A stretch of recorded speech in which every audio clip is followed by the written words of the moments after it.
माननीय उपराज्यपाल महोदय पिछले 4 बार लिख कर देने के बाद मुलाकात का समय नहीं दे रहे हैं। माननीय राज्यपाल महोदय, बहुत गौरवान्वित पद होता है, उसकी बहुत सी मर्यादाएं होती हैं, लेकिन उनकी बहुत सी जिम्मेदारी जवाबदेही भी होती हैं, जो माननीय उपराज्यपाल महोदय नहीं निभा रहे हैं।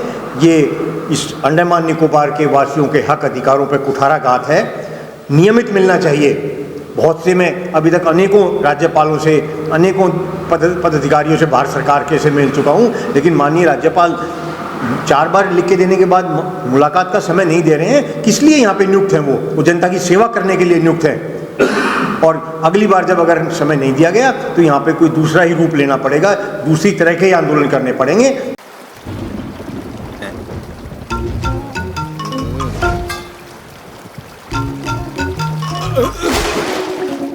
एक्वास्टार नहीं है क्या? घर ले आइए Aquastar UPVC rain harvesting system. ये लीक प्रूफ है और साथ ही बेहद मजबूत भी। Fix it and forget it. Aquastar.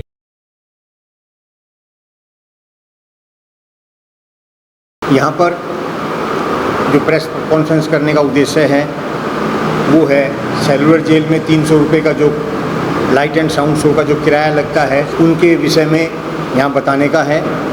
हमारे साथ श्याम सिंह जी हैं, यहाँ के मूल निवासी तो हैं ही, यहाँ के विषय में अनेकों क्रांतिकारी कार्य किए हैं, अनेकों प्रकार के धरने प्रदर्शन, अनेकों प्रकार के विषयों को उठाया है और वाइपर जेल और दूसरी जेलों के विषय में भी काफ़ी काम किया है। अभी आपके सामने वो अपनी बात रखेंगे।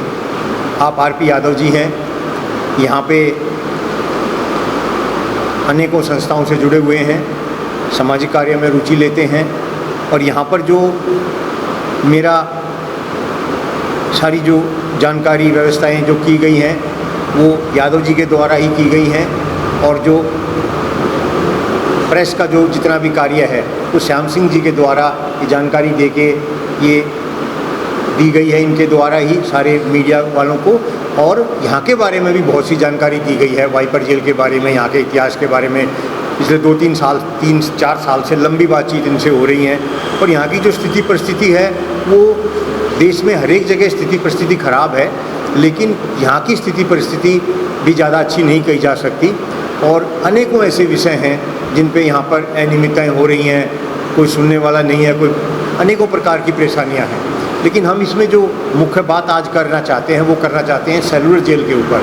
सेलुलर जेल में जो लाइट एंड साउंड शो का 300 रुपये का टिकट लगता है, वो टिकट शहीदों का अपमान है, सीधा सीधा कहा जाए तो।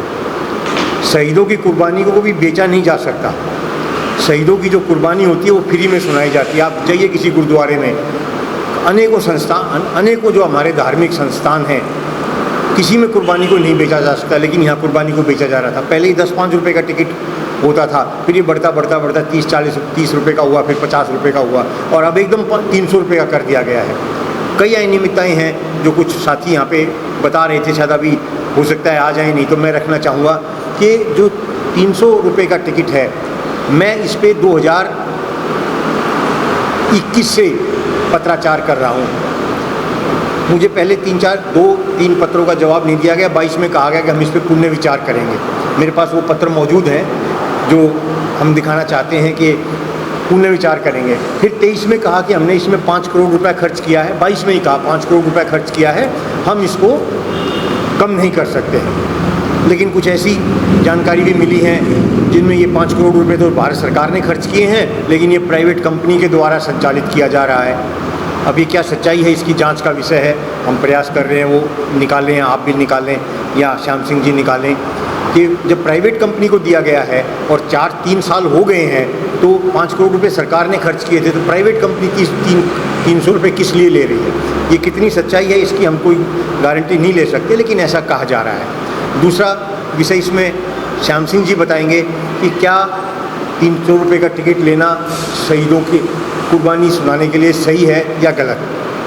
इसका एक विषय है जो लाइट एंड साउंड शो दिखाया जाता है, उसमें जो 300 रुपये लेकर अगर बारिश हो जाए, पिछले 1 हफ्ते से मैं देख रहा हूँ 1 से 2 शो या तो पूरे ख़त्म हो जाते हैं या आधे शो बीच में रोकने पड़ जाते हैं, तो उनको वापस पैसा नहीं दिया जाता। क्यों नहीं दिया जाना चाहिए?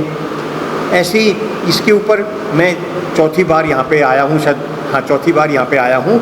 उसका जो अभी तक प्रयास रहे हैं वो प्रयास सफल ना होने का उसमें एक मुख्य कारण है कि मैं यहाँ का नागरिक नहीं हूँ, लेकिन अभी यहाँ के बहुत से व्यक्ति जुड़े हैं, बहुत सी संस्थाएं जुड़ी हैं, बहुत से संस्थान जुड़े हैं, तो उनका भी ये कहना है कि अभी इनका समर्थन पत्र भी आया है। मैं अभी आपको दिखाऊंगा, कुछ एक दो काउंसलर ने समर्थन पत्र दिया है, कुछ व्यक्तियों ने समर्थन पत्र दिए हैं, तो वो भी हम दिखाना चाहेंगे। और सबका जो कहना है वो ये है कि सेलुलर जेल क्रांतिकारी इतिहास का ऐतिहासिक इतिहास है, क्रांतिकारियों का सेलुलर जेल। वहाँ पर सेलुलर जेल में जो 300 रुपये का टिकट है, इसको कुर्बानी को भी बेचा नहीं जा सकता। यहाँ पर कितने लाखों क्रांतिकारियों ने अपना बलिदान दिया है, हजारों क्रांतिकारियों ने बलिदान दिया है, वीर सावरकर जी ने दिया है, और अनेकों नाम लिए जा सकते हैं। ये सब जग जाहिर है और सब जानते हैं, लेकिन उनकी कुर्बानी को क्यों बेचा जा रहा है? क्या भारत सरकार 50-100 कर्मचारियों को तनख्वाह नहीं दे सकती? मुझे लिख के दिया गया है कि ये पैसा इसलिए लिया जा रहा है कि हम यहाँ जो कर्मचारी नियुक्त हैं उनकी तनख्वाह देने के लिए। तो इससे बड़ा अपमान और क्या होगा कि जिन क्रांतिकारियों ने यहाँ पर अपना बलिदान दिया, उनकी कुर्बानी को बेचकर आप सरकार तनख्वाह दे रही है। इससे बड़ा अपमान और क्या हो सकता है? एक मोतीलाल वर्मा जी थे जो कि उत्तर प्रदेश के रहने वाले थे, उनका यहाँ पे इतिहास मिलता है, और उनको ऐसा कहा जाता है कि वो आज़ादी के बहुत दिन के बाद उनका देहांत हुआ, स्वर्गवास हुआ, लेकिन वो सामने नहीं आए। इस तरह कोई समझौता था कि अगर वो सामने आ जाते तो उनको अंग्रेज़ों को सौंपना पड़ता, ऐसा बताया जाता है। तो उनके बारे में मैंने पूरी जानकारी ली है, इसमें मोतीलाल वर्मा जी का इतिहास है। तो इसमें और भी हम कई, महावीर सिंह जी जिनका यहीं पे स्वर्गवास हुआ, वो उपवास कर रहे थे। तो ऐसे कितने क्रांतिकारियों ने अपना बलिदान दिया और सरकार उसको बेच रही है। ये शहीदों का बहुत बड़ा अपमान है। मैं कहूँगा श्याम सिंह जी से कि वो इस विषय में अपनी बात रखें कि क्यों नहीं लिया जाना चाहिए और इससे कितनी हानि होती है, और कितना लोग जो आज की ज़रूरत है, जो आज की आवश्यकता है युवाओं में, हमारे देश में जो आज की आवश्यकता है वो सबसे ज़्यादा आवश्यकता है देश के क्रांतिकारी इतिहास को पढ़ने की, पढ़ाने की। इनका इतिहास किताबों में पढ़ाया जाना चाहिए, सिलेबस में लागू होना चाहिए, लेकिन नहीं किया जा रहा है। ये हमारे युवाओं के साथ भी अन्याय है, देश के साथ भी अन्याय है। इससे प्रेरणा लेकर युवा बहुत कुछ कर सकते हैं। हाँ, सेलुलर जेल में जो बिल्कुल बहुत महत्वपूर्ण बात है, सेलुलर जेल जो है वो राष्ट्रीय तीर्थ स्थल घोषित, ये यादव जी बोले तो अच्छा रहेगा, बहुत महत्वपूर्ण विषय है ये कि क्यों नहीं राष्ट्रीय, ये जो स्मारक घोषित है अच्छी बात है, बहुत से देश में स्मारक घोषित है, लेकिन राष्ट्रीय तीर्थ स्थल बहुत महत्वपूर्ण होता है। और मैं तो ये मानता हूँ कि सेलुलर जेल क्रांतिकारियों का जो आंदोलन था, जो संघर्ष था, जो बलिदान था, सेलुलर जेल से ज़्यादा देश में शायद ही कहीं मिले। बहुत जगह मिलेगा, ऐसा नहीं है, लेकिन बहुत महत्वपूर्ण सेलुलर जेल का है। इसलिए राष्ट्रीय तीर्थ स्थल घोषित हो सेलुलर जेल, ये हम चाहते हैं। मैं अब निवेदन करूँगा कि श्याम सिंह जी इस बारे में बहुत महत्वपूर्ण बात रख सकते हैं, हमारे से ज़्यादा जानकारी आप रखते हैं। मित्रों, ये हमारे हरपाल राणा सर हैं। करीब 3 साल से एक छोटी सी इशू को लेके अंडमान निकोबार प्रशासन से, चाहे आप डिमांड कर लीजिए या उनका प्रार्थना पत्र जो भी है वो भेज रहे हैं। अंडमान निकोबार प्रशासन इस मुद्दे पर इसको रिव्यू करके और इस पर जैसा कि इनकी मांग है और मांग के पीछे आखिर इनका उद्देश्य क्या है, ध्येय क्या है। 300 रुपया फीस कोई ज़्यादा नहीं है, लेकिन मेलैंड में भी कई जगह light and sound show programme हैं, वहाँ पर भी जो है फीस है ज़्यादा भी हो सकती है, लोग देखते हैं। लेकिन अंडमान निकोबार में जो सेलुलर जेल है, जिसे कि नेशनल मेमोरियल घोषित किया जा चुका है, और इस सेलुलर जेल की ही एक अपनी ऐसी कहानी है जिसे हमारे इतिहास में खासकर अंडमान के इतिहास में और स्वतंत्रता का जो आंदोलन हुआ उसके इतिहास में एक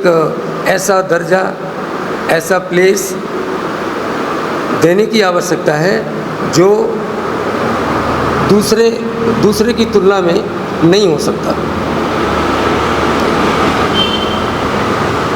सेलुलर जेल बनने से पहले बहुत सारे लोगों के दिमाग में यही बात है कि सेलुलर जेल, काला पानी में सेलुलर जेल। लेकिन उससे पहले वाइपर आइलैंड के ऊपर में 2000 आदमी की जेल बनी, वहाँ पर फांसी घर बना, पनिशमेंट सेल थे, महिला को भी रखा जाता था और जो भी पैनल सेटलमेंट या फ्रीडम फाइटर आते थे शुरू में 1857 के बाद में वहाँ पर ही जो है ले जाके रखते थे। वो जेल की अपनी कहानी है और उसका अपना इतिहास है। 42 से लेके 45 तक जब जापान फोर्सेस ने आइलैंड्स को कैप्चर कर लिया, उसके बाद में फिर ब्रिटिश ने रीऑक्यूपेशन किया 45 में। उस समय कुछ ब्रिटिश ने भी बम गिराए यहाँ, तो उसके चलते बताते हैं चाटम में भी गिरा, वाइपर पे भी गिरा और यहाँ जेल पे भी गिरा, सेलुलर जेल पे, जो कि इसकी 7 सेल होती थी सेलुलर जेल की। 7 में से वो 4 सेल में कुछ डैमेज हुए थे, जिसके चलते बाद में प्रशासन ने उसको तोड़ के और मेडिकल पीछे बना दिया। हालांकि उसका उस समय भी जो उस समय के सामाजिक कार्यकर्ता थे, जो पुराने लोग थे, उन्होंने विरोध किया कि इसको तोड़िए मत, ये ऐतिहासिक जो है बिल्डिंग है और इसको मेंटेन किया जाना चाहिए। लेकिन प्रशासन ने नहीं माना। जैसा कि हम सब जानते हैं कि प्रशासन जब ये किसी बात का निर्णय ले लेता है तो यहाँ कर देता है। बहुत सारी बातें हैं, चाहे मेडिकल कॉलेज की बात हो, आज हम लोग सब सुन रहे हैं हमेशा क्या हो रहा है। तो प्रशासन, चूँकि अंडमान निकोबार में प्रदेश परिषद के बाद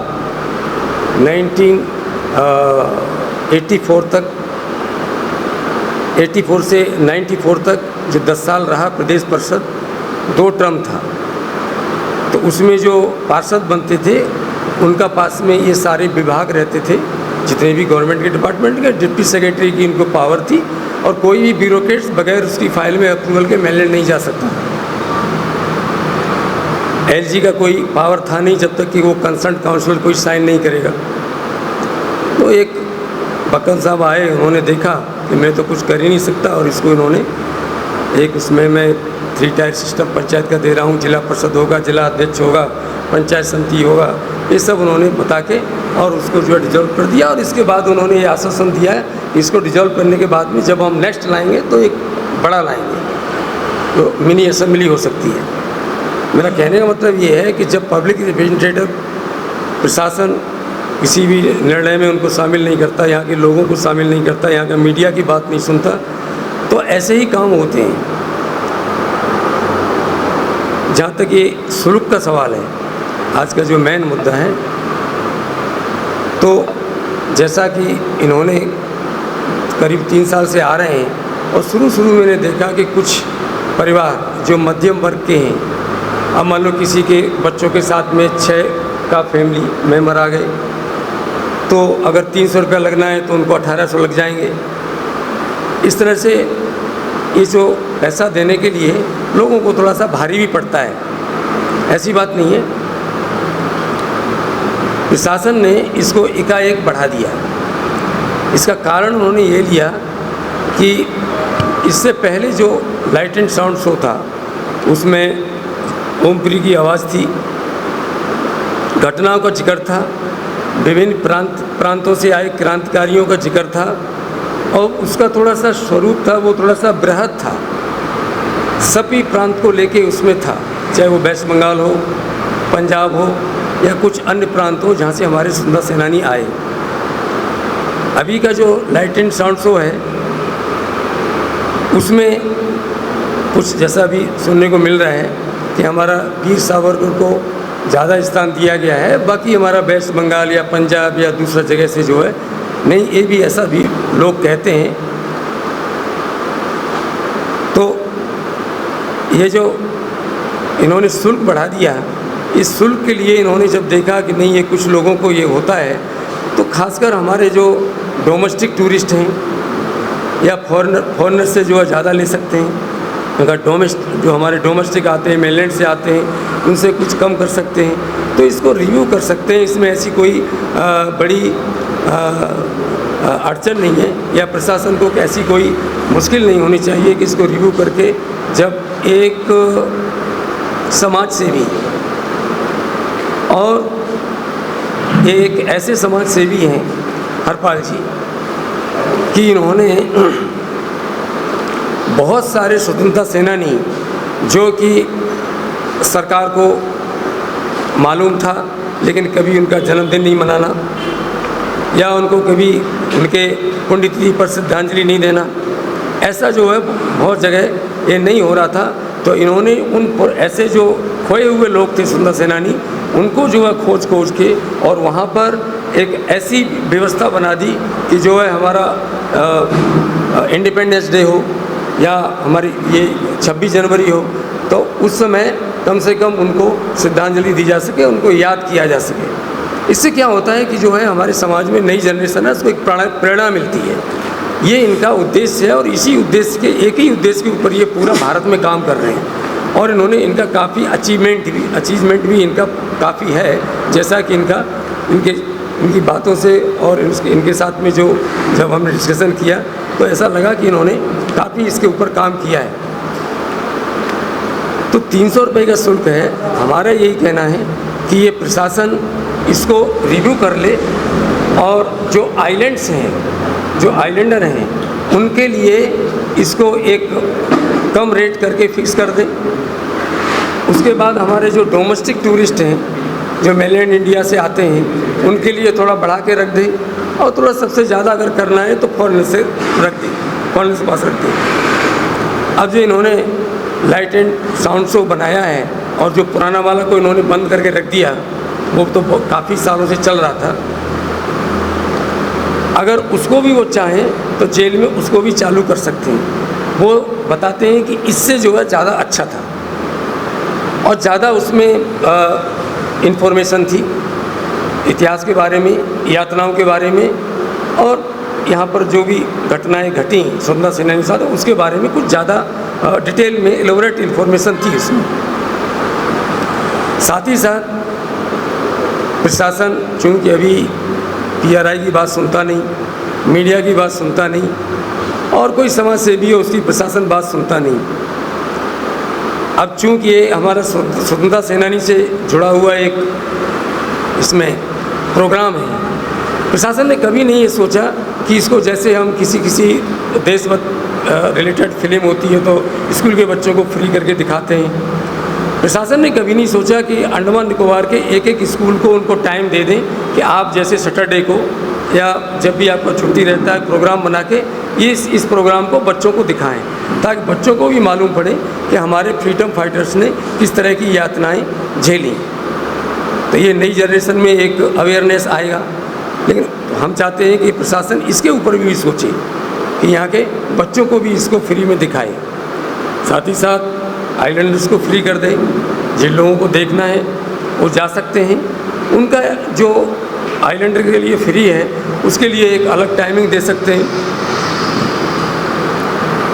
तो हमारा जैसा कि सर का ये कहना है और इतना दिन से वो उठा रहे हैं और एक छोटा सा इशू है और ये जिसके लिए हमारे लेफ्टिनेंट गवर्नर साहब एम्पावर्ड हैं, ये इसके लिए कोई मंजूरी सेंटर से तो लेने की ज़रूरत नहीं है। इस रेट को वो रिव्यू कर सकते हैं, रिव्यू करके इसके स्लैब बना सकते हैं और बच्चों के लिए भी इसको आवश्यक कर सकते हैं और स्कूल को निर्देश, एजुकेशन डिपार्टमेंट को निर्देश दे सकते हैं ताकि वो लोग भी जब जब ये होता है तो पूरी साल भर इसको बच्चों को दिखाते रहें। और यहाँ के आइलैंड्स को आप फ्री कर सकते हैं, लोग जाना चाहें तो वो जा सकते हैं, अपना बुकिंग सिस्टम में जा सकते हैं, एडवांस में बुकिंग करके उनका टाइमिंग अलग कर देना चाहिए। पिछला जो लाइट एंड साउंड शो है उसको भी लगा देना चाहिए, उसमें भी काफ़ी पैसा खर्चा हुआ था, काफ़ी साल प्रशासन ने चलाया। तो इसमें कोई ज़्यादा ईगो सिस्टम वाली बात नहीं है, एक ऐसे समाज सेवी जो कि मेनलैंड से ताल्लुक़ रखते हैं और उनको कोई ऐसा कुछ लगा है और उन्होंने इस मुद्दा को उठाया है, तो इसको प्रशासन को रिव्यू कर लेना चाहिए। मेरे ख्याल से लेफ्टिनेंट साहब को, जैसा कि वो बता रहे हैं कि उन्होंने टाइम मांगा था, मिलने का टाइम शायद नहीं मिला, 4 बार मांग चुके हैं, तो देना चाहिए। तो एकदम ये कह देना कि नहीं इसको नहीं कर सकते, तो ये जो है थोड़ा सा ठीक नहीं लगता प्रशासन के लिए। और जहाँ तक इसके पीछे कि भाई आप क्यों ऐसा चाहते हैं, तो कई बार सोचने से लगता तो ऐसा ज़रूर है कि हमारे जो स्वतंत्रता सेनानी थे, जिन्होंने जो यातनाएं सही जेल में और जो कुर्बानी दी, उसके बारे में कुछ इतिहास को अगर हम बताना चाहते हैं हमारी नई जनरेशन को, तो उसके लिए हम एक शुल्क ले रहे हैं। तो वो एक लगता तो ऐसा है कि बाकी में जो उन्होंने बलिदान दिया था उसके बदले में आप कुछ हासिल कर रहे हैं, ऐसा भी सोचने से लगता है।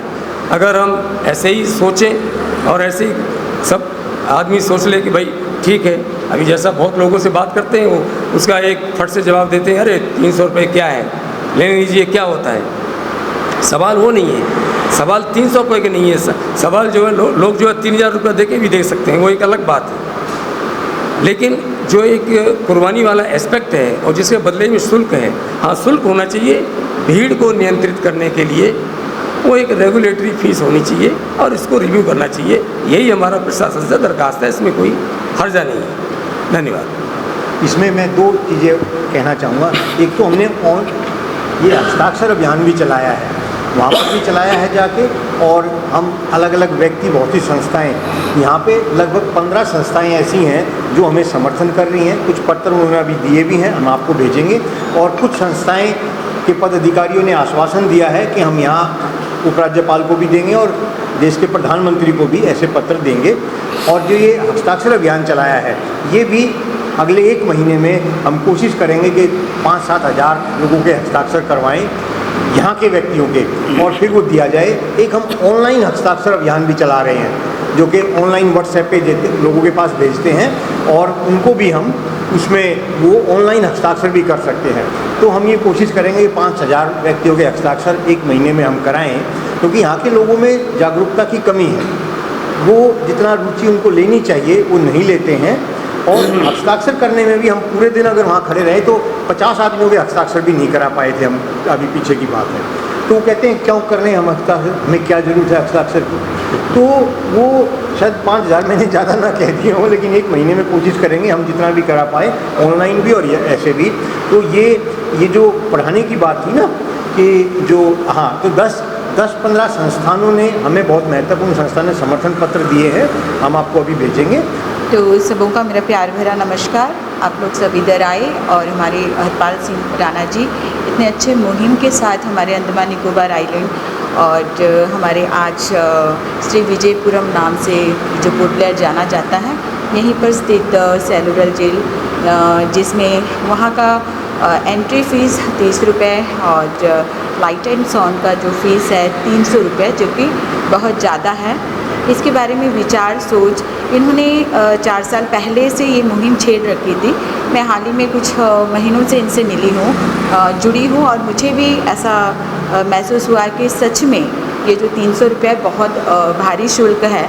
क्योंकि आजकल देखते होंगे एक घर में अगर हम आते हैं, 26 जनवरी हो या 15 अगस्त हो, बच्चों को यहाँ के बारे में, यहाँ के इतिहास के बारे में जानकारी देते हैं। तो क्या है ना, जब तक लाइट एंड साउंड ना देखो तो इतने अच्छे से जानकारी, मतलब इतना अच्छा प्रोग्राम है ये कि हर यहाँ के क्रांतिकारी कब आए, कौन कौन सा सेल में थे, कितना यातनाएं उनको झेलना पड़ा, सब चीज़ के बारे में एकदम बारीकी से बच्चों के दिल के अंदर जाता है ये चीज़।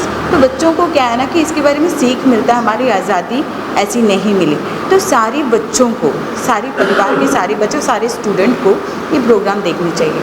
तो यहाँ कहीं ना कहीं ये प्रोग्राम को नहीं देखने का वजह कहीं ना कहीं ये शुल्क ही मेरे ख्याल से बनती है। क्योंकि बच्चे जब जाते हैं, एक पॉकेट मनी उनके घर से मिलता है, तो वो जाते हैं, अगर देखना चाहेंगे तो ये 300 रुपये पॉकेट मनी तो कोई अपना माँ बाप बच्चों को नहीं देते हैं। एक महीना में शायद हो सकता है कि 4-5, एक हफ्ते में भी शायद 100 रुपये उनको पॉकेट मनी देता होगा। बच्चे अपने दिल से भी जाके नहीं देख पाते। कहीं ना कहीं परिवार भी एक मतलब जाना चाहते हैं कि अपना परिवार को लेके भी जाना चाहते हैं। एक हमारे यहाँ में तो न्यूक्लियर फैमिली बहुत कम है, मिक्स फैमिलीज़ हैं, तो एक 10-8 जन, मतलब एक 3000 उनको शुल्क जाता है ये प्रोग्राम देखना है, तो ये बहुत ही बड़ी चीज़ है। और यहाँ में देखिए बेरोज़गारी भी इतना बढ़ चुका है कि मतलब इतना भी कोई नहीं कमा पाते हैं। तो क्या है ना कहीं हमारे ये जो श्रीविजयपुरम के लोग या तो फिर अंडमान निकोबार के बाकी लोग इसके बारे में इसलिए नहीं सोच रहे हैं क्योंकि हम आते हैं, हो सकता है साल में एक बार ये प्रोग्राम देखता हो तो उनको ये चीज़ बड़ी नहीं लगती है। लेकिन ये यहाँ के बच्चे या आने वाले जो इतिहास के स्टूडेंट हैं या तो जो भी स्टूडेंट हो, जिनको हमारे यहाँ के जैसा देश स्वतंत्र हुआ, यहाँ के क्रांतिकारियों के बारे में जानकारी और ये जो सत्य गाथा है, सत्य कहानी है, ये सुनने पर इतनी ज़्यादा रकम बहुत ज़्यादा है। मैं हरपाल सिंह जी से बहुत सहमत हूँ, मैं इनके सपोर्ट करना चाहती हूँ और मैं करती भी रहूँगी। और जिस तरह आपने इस मुद्दे को लेके बार बार हमारे लेफ्टिनेंट गवर्नर जी को पत्र भी लिखा है ताकि मिलना भी चाहते हैं इस विचार को रखने के लिए। इसमें क्या है कि पूरे भारतवर्ष ही नहीं, आने वाले पर्यटक को भी कहीं ना कहीं एक अच्छा एक इम्पैक्ट मिलेगा, क्योंकि लोगों को मतलब जो पर्यटक आते हैं वो भी अपने कहीं ना कहीं स्टूडेंट्स लोग को भी लेके आना, या कोई स्कूल में या कॉलेजेस में ये प्रोग्राम अगर देखते होंगे तो सेलुलर जेल के बारे में और लाइटन साउंड को देखने और सत्य कथा सुनने के लिए लोग ज़रूर यहाँ आने के लिए प्रयास करेंगे। इससे हमारे टूरिस्ट का ये फील्ड में भी, पर्यटन फील्ड में भी बहुत सारे इम्प्रूवमेंट ही आएंगे ये प्रोग्राम जो भी देखते हैं। और जहाँ तक मेरा सोचने का सवाल है, मैं भी मानती हूँ कि ज़रूर कम से कम ये जो 300 रुपये है उसको काट के स्टूडेंट को तो बिल्कुल ही फ्री होना चाहिए, जो भी स्टूडेंट है। हाँ, अगर पर्यटक आते हैं उनको इसका 10% या 50 रुपीज़ में भी, कम से कम 50 रुपीज़, ज़्यादा से ज़्यादा 100 रुपये तक ही शुल्क रखना चाहिए। यही मेरे ख्याल से कहीं ना कहीं एक मानवता का एकदम नीति बनेगा, अदरवाइज़ ये बहुत ज़्यादा ही है। लेकिन यहाँ में लोग इसके बारे में नहीं सोचे, इतने दूर से हमारे समाज सेवा करने में इच्छुक और बहुत सालों से समाज सेवा करते आ रहे हरपाल सिंह जी इसके बारे में सोचे। पहले तो मैं उनको बहुत बहुत धन्यवाद कहना चाहूँगी कि आपने हमारे अंडमान निकोबार के यहाँ आके सेलुलर जेल के जो लाइट एंड साउंड का 300 रुपया शुल्क है इस पर काम करने का विचार किया। Thank you so much. मैं यही इतना ही कहना चाहूँगी। नमस्कार। मैं एक बात और कहना चाहूँगा, सेलुलर जेल में ऐसी कुछ अनियमितताएँ भी की जा रही हैं जो कि एक व्यक्ति आने वाले थे वो नहीं आ पाए किसी कारण से। वो खुद कहते तो अच्छा है, क्योंकि मेरे पास कोई सबूत नहीं है कि बहुत सा जो बजट खर्च हो रहा है वो कागजों में खर्च हो रहा है। इसकी मेरे पास कोई तथ्य रिपोर्ट नहीं है, लेकिन मैं प्रयास कर रहा हूँ कि कितना खर्च हुआ, क्या हुआ, किस किस विषय पे खर्च हो रहा है, कितने कर्मचारी हैं यहाँ पर। तो मैं ये प्रशासन से निवेदन करता हूँ कि इसकी जाँच की जाए कि सेलुलर जेल के ऊपर जो खर्च हो रहा है, क्योंकि इसके सूचना आवेदन से भी कोई ज़्यादा जानकारी नहीं दी जा रही है, तो इसके ऊपर भी जांच की जाए कि जो वास्तव में खर्च कितना हो रहा है, बजट कितना है, कितना होना चाहिए, और इसमें कहीं अनियमितताएँ तो नहीं है। मैं अंडमान निकोबार प्रशासन और माननीय उपराज्यपाल से ये आग्रह करता हूँ कि इसकी भी जाँच कराई जाए। और माननीय उपराज्यपाल महोदय पिछले 4 बार लिख कर देने के बाद मुलाकात का समय नहीं दे रहे हैं। माननीय राज्यपाल महोदय बहुत गौरवान्वित पद होता है, उसकी बहुत सी मर्यादाएं होती हैं, लेकिन उनकी बहुत सी जिम्मेदारी, जवाबदेही भी होती हैं जो माननीय उपराज्यपाल महोदय नहीं निभा रहे हैं। ये इस अंडमान निकोबार के वासियों के हक अधिकारों पर कुठाराघात है। नियमित मिलना चाहिए। बहुत से मैं अभी तक अनेकों राज्यपालों से, अनेकों पदाधिकारियों से भारत सरकार के से मिल चुका हूँ, लेकिन माननीय राज्यपाल 4 बार लिख के देने के बाद मुलाकात का समय नहीं दे रहे हैं। किस लिए यहाँ पे नियुक्त हैं? वो जनता की सेवा करने के लिए नियुक्त हैं। और अगली बार जब अगर समय नहीं दिया गया तो यहाँ पे कोई दूसरा ही रूप लेना पड़ेगा, दूसरी तरह के आंदोलन करने पड़ेंगे, जिससे कि यहाँ पर इनके जो यहाँ पे हक अधिकार हैं, बहुत से विषय हैं, मैं विषय पर चर्चा नहीं करूँगा, बहुत से ऐसे विषय हैं जो यहाँ के प्रशासन को ध्यान देने चाहिए, जिस पर मुझे उम्मीद है कि प्रशासन ध्यान देगा। नमस्कार। नमस्कार।